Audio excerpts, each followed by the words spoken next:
Assalamualaikum warahmatullahi wabarakatuh. Perkenalkan, nama saya Fatima Az-Zahra. Saya bersekolah di MTS N2 Kota Bandung, kelas 7C. Dalam kesempatan kali ini, saya akan mempresentasikan tentang riwayat hidup Nabi Muhammad SAW hingga kunci keberhasilannya dalam berdakwah. Nabi Muhammad SAW lahir pada tanggal 12 Rabiul Awal tahun Gajah yang bertepatan dengan 20 April 571. Ayahnya bernama Abdullah Abdul Muthalib dan ibunya bernama Aminah binti Wahab. Beliau berasal dari suku asli Quraisy. Suku Quraisy adalah suku yang mempunyai kedudukan utama dalam kemuliaan dan kedudukan yang tinggi di antara bangsa Arab. Menurut Syekh Qudari, tidaklah engkau dapati dalam silsilah bapak-bapaknya Nabi, melainkan orang-orang mulia. Tidak ada orang rendah di kalangan mereka, tetapi mereka semuanya adalah pemuka dan pemimpin. Nabi Muhammad SAW lahir dalam keadaan yatim, karena ayahnya Abdullah meninggal 3 bulan setelah menikahi Aminah. Saat itu usia Abdullah kurang lebih 25 tahun. Ketika Nabi Muhammad SAW berusia 6 tahun, ibunya tercinta, Aminah binti Wahab, meninggal. Sepeninggal ibunya, Muhammad kecil diantarkan oleh Ummu Aiman kepada kakeknya Abdul Muthalib. Sejak itu, Muhammad di bawah pengawasan dan pengasuhan Abdul Muthalib. Dalam usia muda, Nabi Muhammad SAW hidup sebagai pengembala kambing keluarganya dan kambing penduduk Mekah. Hingga pada suatu hari, ketika Nabi Muhammad SAW berusia 12 tahun, beliau bersama pamannya Abu Thalib melakukan perjalanan ke Syam untuk berdagang bersama rombongan kafilah para saudagar dari Makkah. Setibanya di Basrah, rombongan Abu Thalib berhenti dan beristirahat. Seorang pendeta yang dikenal dengan Buhaira yang menjelaskan kepada Abu Thalib bahwa anak ini akan menjadi utusan Allah. Buhaira mengenalinya dari sifat-sifat kenabian pada diri Muhammad yang ia lihatnya dalam kitab-kitab suci mereka.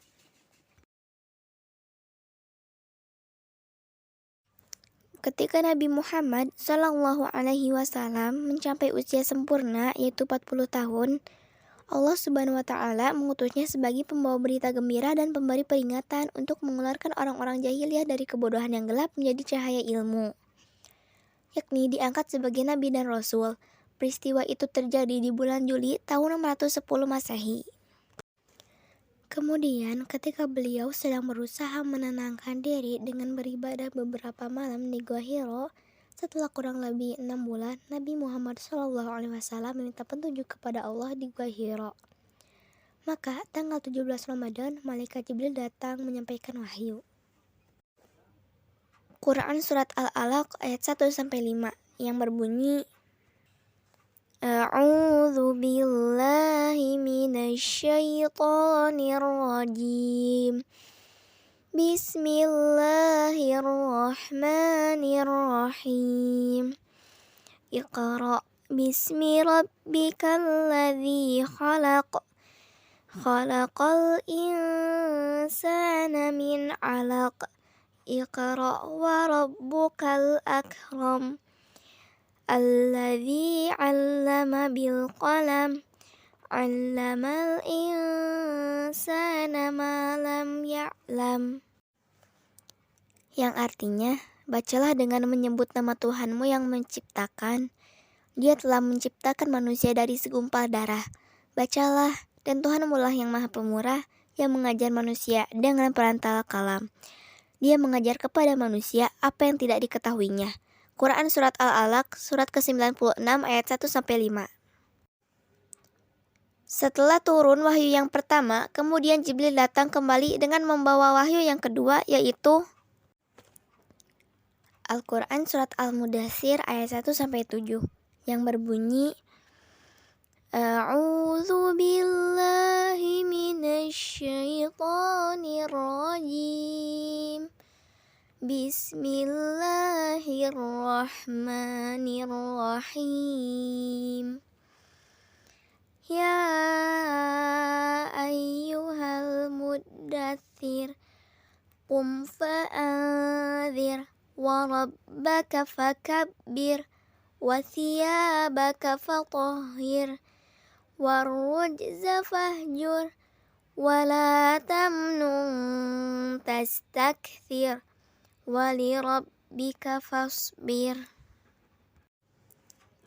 Yang artinya, hai orang-orang yang berselimut, bangunlah, lalu berilah peringatan, dan Tuhanmu agungkanlah, dan pakaianmu bersihkanlah, dan perbuatan dosa tinggalkanlah, dan janganlah kamu memberi dengan maksud memperoleh balasan yang lebih banyak. Dan untuk memenuhi perintah Tuhanmu, bersabarlah. Surat ke-74 ayat 1-7. Surah Al-Mudaththir yang berisi tentang perintah Allah Subhanahu wa taala agar Nabi Muhammad SAW berdakwah menyiarkan ajaran Islam kepada umat manusia. Mulailah beliau berdakwah kepada keluarga terdekatnya. Dakwah ini dilakukan secara sembunyi-sembunyi seperti di dalam Quran Surat Asy-Syu'ara 214-216 yang berbunyi A'udzu billahi minasyaitonir rajim. Bismillahirrahmanirrahim. Wa anzir ashiratakal aqrabin wa ikhfid janahaka liman ittaba'aka minal mu'minin. فَإِنْ عَصَوْكَ فَقُلْ إِنِّي بَرِيءٌ مِّمَّا تَعْمَلُونَ. Yang artinya, dan berilah peringatan kepada kerabat-kerabatmu yang terdekat, dan rendahkanlah dirimu terhadap orang-orang yang mengikutimu, yaitu orang-orang yang beriman. Jika mereka mendurhakaimu, maka katakanlah, sesungguhnya aku tidak bertanggung jawab terhadap apa yang kamu kerjakan. Quran Surat Asy-Syu'ara surat ke-26 ayat 214-216.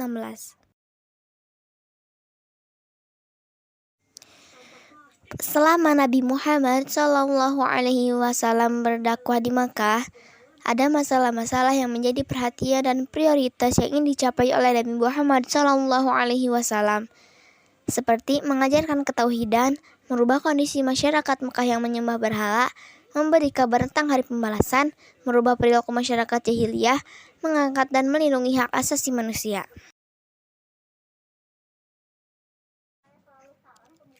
Pada umumnya, orang kafir Quraisy tidak senang menerima kehadiran agama Islam di tengah-tengah kehidupan mereka. Para tokoh masyarakatnya mulai menyebarkan isu yang tidak benar mengenai ajaran yang dibawa Nabi Muhammad SAW.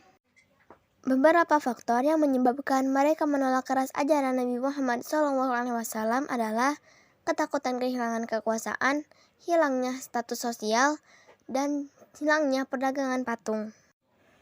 Seperti firman Allah dalam surat Al-Baqarah surat kedua ayat 89 yang berbunyi Walamma ja'ahum kitabum min indillahi musaddiqan lima ma'ahum wa kanu min qablu yastaftihuna 'alal ladzina kafaru falamma ja'ahum ma 'arafu kafaru bih fala'natullahi 'alal kafirin. Artinya, maka setelah datang kepada mereka apa yang telah mereka ketahui, mereka ingkar kepadanya, maka laknat Allah atas orang-orang yang ingkar itu. Surat Al-Baqarah ayat 89. Ketika Rasulullah SAW mulai melancarkan kegiatan dakwahnya secara terang-terangan di tengah-tengah tempat orang kafir Quraisy, lalu kaum kafir Quraisy menghambat dan menghalangi dakwah Rasulullah SAW melalui berbagai cara, seperti penghinaan, ancaman, dan siksaan terhadap Rasulullah SAW, penghinaan, ancaman, dan siksaan terhadap pengikut Rasulullah SAW, bujukan harta, kedudukan, dan wanita, memujuk Nabi Muhammad untuk bertukar sesembahan, membujuk dan menghasut Abu Thalib, menghasut masyarakat Mekah, pengasingan dan pemboikotan Bani Hashim dan Bani Muthalib, mempengaruhi pimpinan negara-negara tetangga untuk menolak kehadiran orang Islam.